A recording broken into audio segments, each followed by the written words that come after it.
Welcome to This Explainer. Grab your magnifying glass because today we're stepping right into a financial scene of the crime. We're investigating the absolute most revealing piece of evidence a business can leave behind, the balance sheet. Okay, let's dive into this. You see, every single transaction a business makes leaves a trace. But to the untrained eye, a ledger just looks like this massive, intimidating wall of numbers. So what secrets actually lie hidden within those rows and columns? Well, our objective today is to solve the mystery of where a business's money truly goes, how it's funded, and exactly how to read those undeniable clues left behind by the accountants. By the end of our time together, you'll be able to read a company's financial story as clearly as a footprint in the mud. Let's examine our first crucial clue. It's called retained earnings. Now, think of this as the company's secret war chest. When a company makes a profit, they have a choice, right? They could just hand that cash straight back to the owners as dividends, but often they don't. They hold on to it. They retain those earnings to invest in research and development, maybe to buy some new machinery, or just to improve their overall position in the market. You might also hear this referred to in the files as company reserves. Basically, it's a massive indicator of a company that's planning for its future rather than just rewarding its present. Before we get too deep, we absolutely need to distinguish between our two main pieces of evidence, the balance sheet and the income statement. First up, the balance sheet. This is our static, perfectly balanced scale. It's a freeze-frame snapshot in time proving that everything the company owns, its assets, is exactly equal to how it paid for them, which is through liabilities and shareholders' equity. Then you have the income statement. This isn't a snapshot, it's the ongoing narrative of the year. It tells the story of profits and losses by subtracting expenditures, like rent and admin costs, from incoming revenue to see if there's a surplus or a deficit. Today, though, our magnifying glass is firmly pointed at that static snapshot, the balance sheet. In our investigation, time is literally of the essence. Forensic accounting relies heavily on one critical boundary line, and that is 12 months. This line separates the immediate from the distant. Current clues are those assets or liabilities that are expected to close, convert to cash, or settle within a single year. Non-current clues? Well, those are the long game, assets held or debts owed for more than 12 months. Recognizing this 12-month dividing line is exactly how you figure out if a company is facing an immediate crisis or a long-term squeeze. As we dig through the files, we need to watch out for two peculiar forensic accounting terms that almost always trip up rookie investigators. The first is drawings. This happens when the owner dips into the till, taking money or goods for personal use. It's totally crucial to spot because it directly reduces the capital the proprietor originally invested. The second term is depreciation. Now, this is a sneaky one because it's a non-cash expense. No actual money is moving, but it represents the decrease in an asset's value simply due to usage and the passage of time. I mean, a delivery truck isn't worth the same today as it was 5 years ago, right? Depreciation tracks that invisible loss. Now, what's really interesting about this next piece is how it serves as a master map for our evidence. It perfectly plots out the exact pathways. Notice the clean split. Assets, the things of actual value, branch out perfectly into non-current items, like heavy machinery, and current items, like your inventory and cash. And right alongside that, liabilities, the debts, follow the exact same logic. They split into non-current bank loans and current, immediate salary obligations. We use this master map to categorize literally every single financial clue we uncover. So let's open Exhibit A and look a bit closer at current assets. These are the highly liquid resources at the company's immediate disposal. We're talking about cash right there in the register, the bank balance, and accounts receivable, which honestly is just a fancy way of saying money that customers owe the business right now.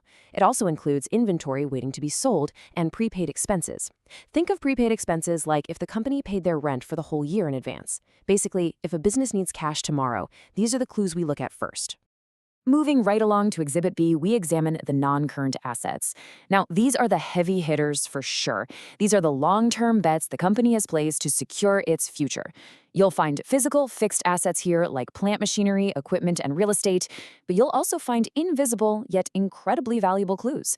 I'm talking about intangible assets like multi-year operating licenses, patents, and trademarks. You'll even find goodwill, which is the excess value recorded when a company acquires another business for more than its raw assets are actually worth. Let's flip the ledger over to Exhibit C, current liabilities. This is where we uncover the immediate debts to the underworld, or, more accurately, the creditors. These are obligations the business absolutely must settle before the year is out. No exceptions.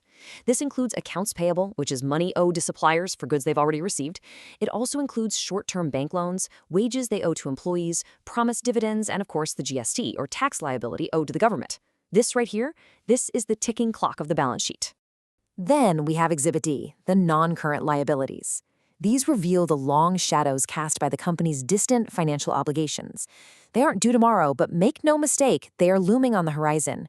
We're looking at long-term bank borrowings, debentures, which are essentially long-term bonds issued by the company, as well as massive future commitments like employee pension obligations and deferred tax liabilities. It's essentially the financial baggage the company is going to be carrying for years to come. So the crucial point is that when we look at shareholders' equity, we are unlocking the final piece of the equation. Remember our golden rule: assets equal liabilities plus equity. This equity section explains what portion of the assets actually belongs to the owners themselves. It includes the initial share capital they invested, those retained earnings we talked about earlier, and any general or specific reserves they've buffered away from past profits. Ultimately, once you pay off all those liabilities, whatever is left in this equity bucket is the true wealth of the shareholders. All right, we have the theory down. We know how to identify and classify the clues. But any good detective knows that theory is nothing without practice, right? Can we apply our newly acquired forensic accounting skills to a real mystery? Let's blow the dust off a cold case file and see if we can balance the ledger of a real business together. Welcome to Case File A, the Lone Pine Cafe.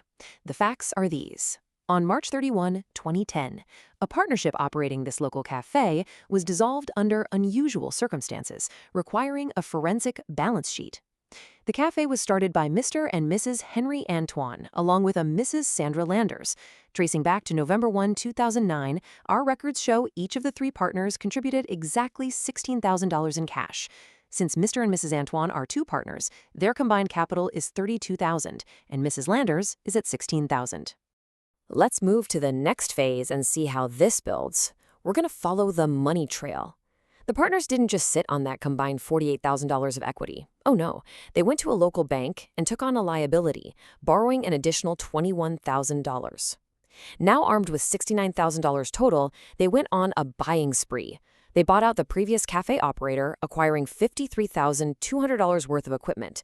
They bought $2,800 in food and beverage inventory, paid $1,428 for a one-year operating license, and spent $1,400 on a shiny new cash register. Whatever was left over just sat in their bank account. And this brilliantly illustrates the solved puzzle. Just think about the balance sheet for the Lone Pine Cafe as of November 1, 2009.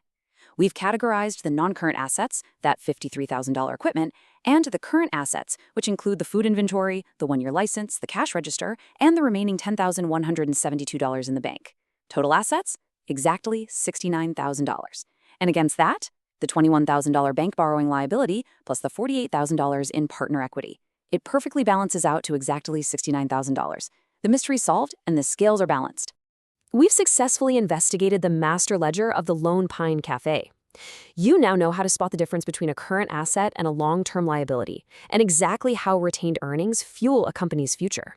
But before I let you go, I want you to turn that magnifying glass around. If a single-page ledger can reveal the complete financial history and operational bets of a cafe, what might your own personal balance sheet uncover about you? Take a moment today to categorize your own assets and liabilities. The story it tells might just surprise you.